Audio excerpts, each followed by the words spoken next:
Give a little update video doing the McGaughys 4.5 inch, 6 inch rear drop. Just pretty much finished up the rear. It's a quality kit. It's a pretty good price. Just set your C notch up, mark it out, cut it. It's always going to take a little bit more grinding. Down here you got to kind of put a slide angle on the bottom part of the frame.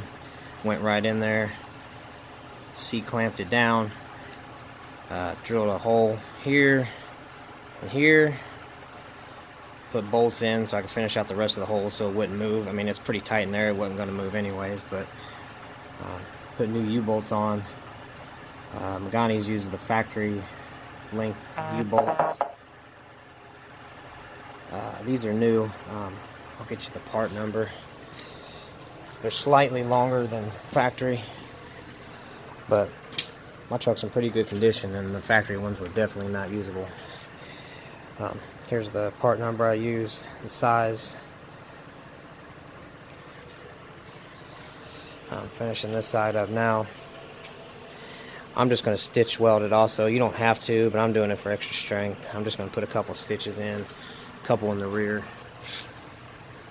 just to strengthen everything up. Also, to get the leaf spring to fit, I had to loosen these up, the rear shackles. You kind of want to do that anyways because you don't want to change the unsprung weight. So move these forward, and then once I get all full weight back on the car, I'll tighten everything up. Just kind of cleaned up the frame a little bit. It's not a show truck or anything wild. It's pretty good condition. I got my baby here that takes all my money. So I'm just trying to do this kit as cheap as possible, make it look nice. Since I got the bed off, I'll probably cut that muffler off and put a new muffler on and do some dumps.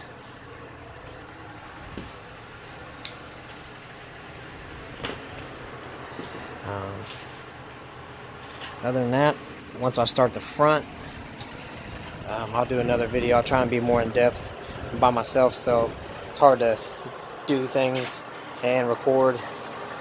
I got CPP tubular control arms for the front, all new Moog tie rods, Pitman arm, idler arm, all that's going to be new. On this CPP, I pushed out their ball joints. I really don't trust them. I put new Moogs in. Just uses the factory Moog part number for the C10. Summit's the cheapest for these. I think I paid like $25 a piece. And the parts house are around $40 or so. Once I start that, I'll record everything on that. I'm gonna leave this pretty much as it is. It's got a 350 in it, 700 R4, runs real good. The only issue with the car, body-wise, is I got this one bad cab corner. I got the piece to fix it. I'll probably cut it out since I got the bed off, weld it back in, take it, get the lower rocker panel painted up. It's kind of rusty on the other side too, but it's all solid. It's just needs to be cleaned and painted. The rest of the paint's pretty good on the truck. Interior is in great shape. So this is going to be my regular cruiser when I ain't driving the other car anyways. So eventually I'll probably LS swap it.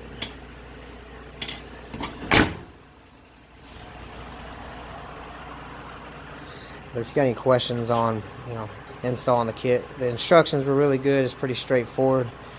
The only thing I had issue was, until I got the kit, was realizing what U-bolts it used. I just bought new ones because they were, I think I paid 40 something bucks total for them on Rock Auto, is where I found them. If you got any more questions or anything else on the video you want to see, just let me know.